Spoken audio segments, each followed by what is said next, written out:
سورۃ الفاتحہ قرآن حکیم کی پہلی سورت ہے اور یہ پورے قرآن کا مقدمہ بھی ہے۔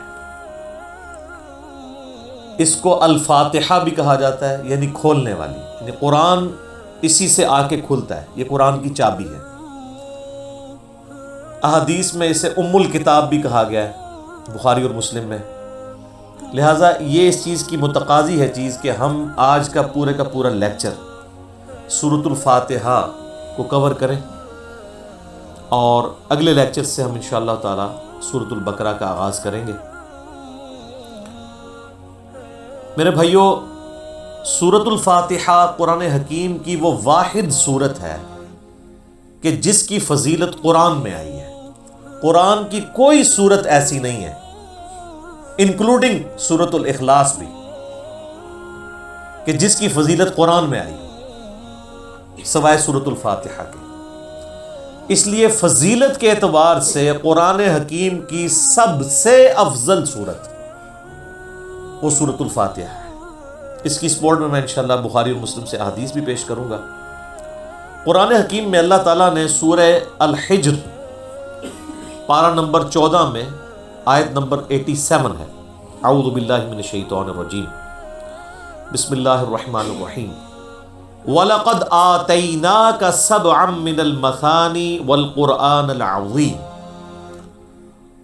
اور بے شک اے محبوب صلی اللہ علیہ وآلہ وسلم، ہم نے آپ کو عطا فرمائی 7 آیات ایسی جو بار بار پڑھی جاتی ہیں، اور قرآن عظیم میں، یعنی پورے قرآن کا ذکر الگ سے اور ان 7 آیات کا ذکر الگ سے سورۃ الحجر آیت نمبر 87 میں۔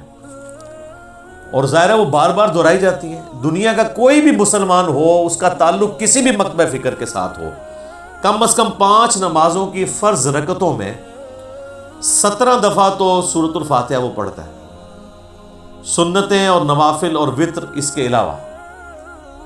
کوئی بھی نماز ایسی نہیں ہے جس میں سورۃ الفاتحہ ریپیٹ نہ ہوتی ہو۔ یہی اس کی فضیلت کے لیے کافی ہے کہ قرآن حکیم جو نماز میں ہم پڑھتے ہیں وہ ہم بدل بدل کے پڑھتے ہیں، لیکن سورۃ الفاتحہ ایسی چیز ہے جو ہر رکعت میں پڑھی جاتی ہے۔ حتیٰ کہ صحیح بخاری اور صحیح مسلم کی متفق علیہ حدیث ہے کہ اللہ کے محبوب صلی اللہ علیہ وآلہ وسلم نے فرمایا، لا صلاۃ لمن لم یقرأ بفاتحۃ الکتاب، جو نماز میں سورہ فاتحہ نہیں پڑھتا اس کی نماز ہی نہیں ہوتی۔ یہ اتنی اوبلیگیٹری چیز ہے۔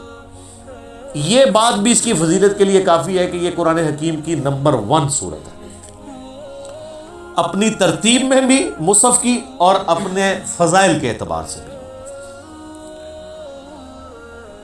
قرآن حکیم کی یہ سب سے عظمت والی سورت ہے۔ اس کی سپورٹ میں صحیح بخاری میں ایک بڑی مشہور حدیث ہے کہ سیدنا ابو سعید ابن معلہ رضی اللہ تعالیٰ عنہ کہتے ہیں کہ میں ایک دفعہ مسجد نبوی میں نماز پڑھ رہا تھا تو اللہ کے محبوب صلی اللہ علیہ وآلہ وسلم نے مجھے آواز دی، تو میں چونکہ نماز میں مشغول تھا میں نے جانے میں تاخیر کر دی۔ تھوڑی دیر بعد میں پہنچا تو آپ صلی اللہ علیہ وآلہ وسلم نے فرمایا کہ میں نے تمہیں آواز دی تھی، تم کیوں نہیں آئے؟ تو انہوں نے کہا کہ میں نماز پڑھ رہا تھا۔ تو آپ صلی اللہ علیہ وآلہ وسلم نے فرمایا، کیا تم نے اللہ کا یہ حکم نہیں سنا؟ سورۃ الانفال کی آیت آپ نے پڑھی، استجیبوا للہ والرسول اذا دعاکم، جب اللہ اور اس کا رسول تمہیں پکاریں فوراً ان کی آواز پہ لبیک کہو۔ اس کائنات میں ایک ہی ہستی ایسی ہے مخلوقات میں کہ جو اگر عین نماز کی حالت میں بھی کسی کو بلائیں تو نماز توڑ کر نہیں، نماز چھوڑ کر اسی حالت میں ان کی خدمت میں حاضر ہونا یہ فرض ہے، سورۃ الانفال کی اس آیت کے تحت اور بخاری کی اس حدیث کے تحت۔ اور وہ امام اعظم محمد رسول اللہ صلی اللہ علیہ وآلہ وسلم کی مبارک ذات ہے۔ نماز توڑ کر نہیں، کیونکہ نبی علیہ السلام کی طرف جانا اللہ کے ایک حکم سے دوسرے حکم کی طرف جانا ہے۔ وہ جہاں پہ نماز اس نے چھوڑی ہوگی، اگر 1 رکعت پڑھی ہے، 2 پڑھی ہیں، 3 پڑھی ہیں، تو آ کر وہیں سے اپنی نماز شروع کرے گا، اس کی نماز ٹوٹے گی بھی نہیں۔ اس پہ اجماع امت ہے۔ بہرحال یہ جو ہمارے واعظین آئے دن کہانیاں کراتے رہتے ہیں کہ جی ماں آواز دے دے، باپ آواز دے دے، نماز توڑ دو، اس طرح کی کوئی حدیث نہیں ہے۔ البتہ یہ ضرور ہے کہ اگر زندگی موت کی کشمکش بن جائے، کوئی ایمرجنسی ہو جائے، تو آپ پھر نماز توڑ سکتے ہیں،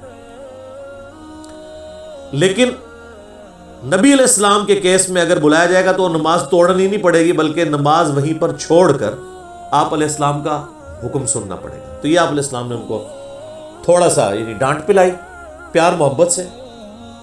پھر آپ نے اس صحابی کا ہاتھ اپنے ہاتھوں میں پکڑا اور پھر فرمایا کہ میں اس مسجد سے باہر نکلنے سے پہلے پہلے تمہیں قرآن حکیم کی سب سے عظیم صورت سکھاؤں گا۔ آپ علیہ السلام کی عادت تھی کہ آپ اگر کسی کو تھوڑا سا بھی سختی سے پیش آتے تھے تو پھر اس کے ساتھ دل جوئی بھی فرماتے تھے۔ آپ ہاتھ پکڑے اور فرمایا کہ میں تمہیں ایک تحفہ دوں گا۔ وہ صحابی کہتے ہیں پھر تھوڑی دیر بعد جب ہم مسجد سے باہر نکلے تو مسجد سے نکلتے ہوئے میں نے نبی علیہ السلام سے کہا، یا رسول اللہ اپنا وعدہ پورا کریں، آپ نے مجھے کہا تھا کہ آپ مجھے قرآن کی سب سے عظمت والی صورت تعلیم فرمائیں گے۔ تو آپ علیہ السلام نے فرمایا کہ وہ صورت ہے الحمدللہ رب العالمین، یعنی سورۃ الفاتحہ۔ اور پھر آپ علیہ السلام نے ساتھ ہی یہ سورہ ہجر کی آیت نمبر 87 بھی پڑھی کہ یہ وہ جو قرآن حکیم میں آیا ہے وَلَقَدْ آتَيْنَاكَ سَبْعًا مِّنَ الْمَثَانِ وَالْقُرْآنِ الْعَظِيمِ، یہ ہے وہ صورت جو قرآن حکیم میں اللہ نے مجھے عطا کی، جو 7 آیات بار بار دہرائی جاتی ہیں۔ اور پھر آپ علیہ السلام کے بخاری میں الفاظ ہیں، یہ ام الکتاب ہے، یہ قرآن کی ماں ہے، قرآن کی جڑ اس میں ہے، اسی سے پورے قرآن کا درخت نکل رہا ہے۔ فاتحہ بھی ہے، ام الکتاب بھی ہے، اور یہ وہ 7 آیات ہیں جو سورہ ہجر میں آئی ہیں۔ تو سورہ ہجر کی اس آیت کے کانٹیکسٹ میں کتاب التفسیر چیپٹر میں امام بخاری اس حدیث کو لے کر آئے ہیں۔